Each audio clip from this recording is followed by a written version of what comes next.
Today, we are going to make some grass. No, I'm not in Colorado, so it's not going to be that kind of grass.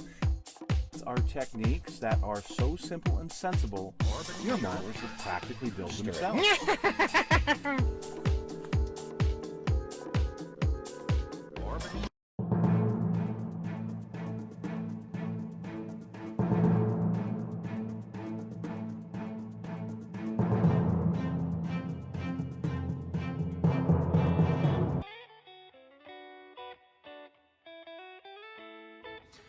Hello folks, it's Mad Dog Merv. Welcome to the Kit Hoarder Stash, and today, well, I've got a tank for you, but it's a Sherman.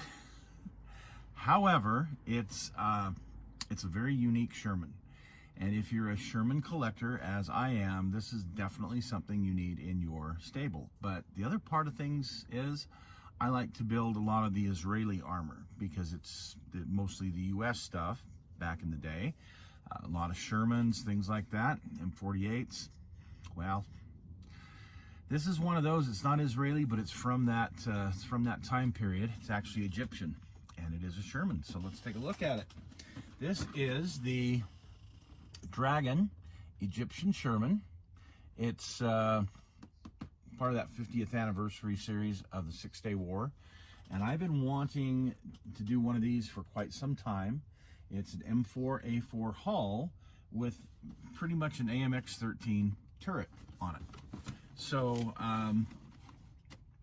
there is, the AMX-13 is out by Tamiya and TACOM both. I'm interested to see if this is a unique turret to Dragon, or if this is somebody else's turret that's just thrown in an M4a4 kit. So let's take a look at this. These are expensive. This sets you back about 80 bucks.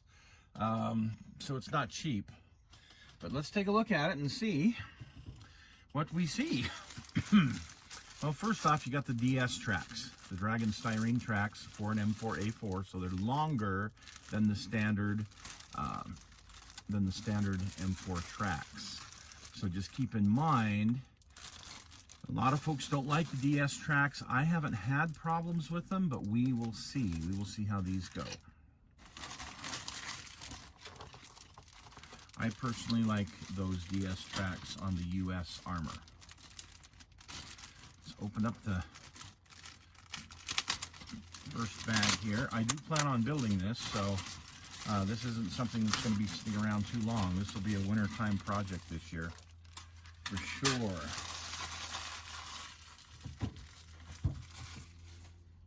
Oh, guess we should have shown you the box. The side of the box, there. There's that side of the box, and there's this side of the box that has the different paint jobs.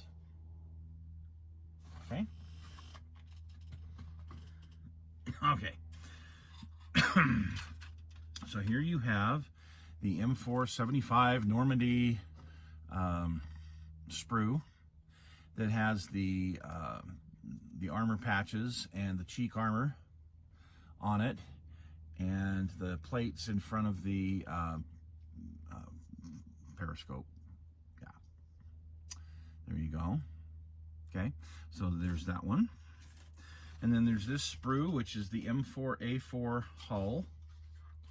You've got the lower hull, which good details there. Actually climbed under one of these, not these exactly, but an M4a4 out at a local museum that was there, and got a good look under here. There's your engine deck, very nice, very nice. And of course the details on the hull are nice. I do like the Dragon kits. I know a lot of people have issues with them. I personally don't understand why. I've not had any problems with them, and I like having extra parts laying around. That's how I am, how I roll. But I do have an issue with 80 bucks. That's, honestly, that's a bit ridiculous for a Dragon kit. Yeah, I like the quality, but still, that's a bit ridiculous in my book. Okay, M4a4, here's your front of your hull. Looks like you got another patch here too. And this is from the Firefly kit. How about that? Where you've got some parts and some Pioneer tools. So it's got plenty of Pioneer tools. You got like extra Pioneer tools. That's nice. I'm gonna put that aside. Huh. Huh. Wow.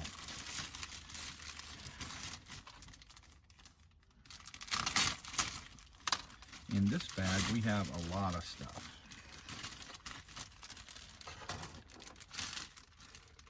You know, at least if I'm going to spend 80 bucks, I want to get a lot of stuff, you know. So, there you go. This is for the M4A2, M4A3. So you've got a deck for that. You've got the M4A2, M4A3, you know, rear plate. For an extra, you've got more Pioneer tools.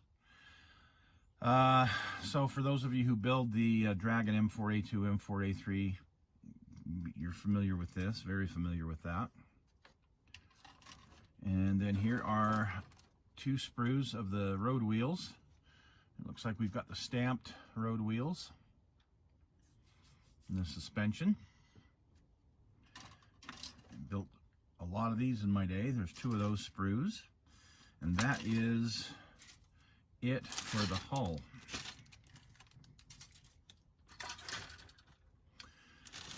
Now here's our turret, and this turret is a completely different color of plastic. So whose turret do you think this is? Do you think it's TACOM's? Do you think it's Tamiya's? I mean, Dragon doesn't always like to play with the other companies, but obviously this isn't theirs. Let's see if we can see any markings or anything. Yeah, the mold quality is even different. But here's the turret.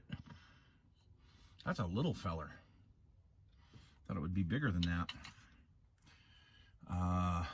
Yeah, the size of the sprues. Look at the size of these sprues. They're huge.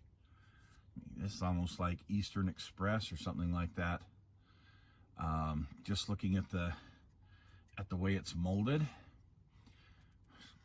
that would be my first guess, is Eastern Express. So I don't know. And here you've got the rear deck plate for this engine, muzzle brake, a 2-piece barrel. Yuck. It looks to have a Dragon stamping on it, and it says Sprue D. So I don't know. I'm just still not convinced this is necessarily an original Dragon mold, but it could be. I don't know. I really don't know. If somebody does know the truth, please, in the comments section, let us all know. The quality of the casting's not bad, though. I mean, it works. It's similar to the Dragon, so.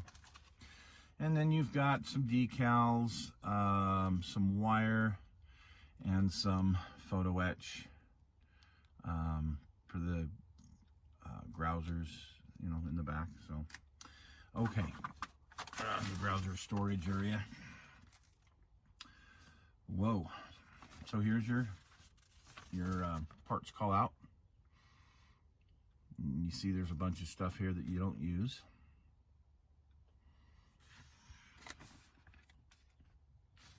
So lots of extra parts. Building the road wheels, which if you've built Dragon kits before, this is really straightforward and simple. Not hard to put this together. So there's your engine deck, the correct engine deck, and some other pieces from the turret sprues. Putting your 3-piece transmission cover together. And then here we are with, isn't that interesting how the whole instruction for this is completely different than the good old-fashioned instructions that they have. Interesting. But shows how to put the turret together. Not much to it. when you get up here in step 13, there's a bunch of details that go on there. It shows how to put the armor patches on. And then paint and marking. So steps, you know, you got a total of 14 steps. Not, you know, not terrible. Paint and marking. Egyptian Army 67. There's one from the 50s. There's another one from the 50s. Just kind of an interesting little Sherman to have in your collection. Or if you're like me, I also do, like I said, stuff from that 6-Day War and stuff from the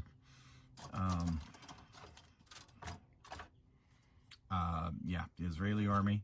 You know, that Panzer IV that Syria had. That was a fun project I did a while back. I have to dig that out and show you folks. I don't think I've ever shown you guys my Panzer IV from my Syrian Panzer IV. Now it's just figuring out how to put everything back in the box so that, because there's a transmission cover here that's in the way. So, anyway, folks, we'll get building this eventually.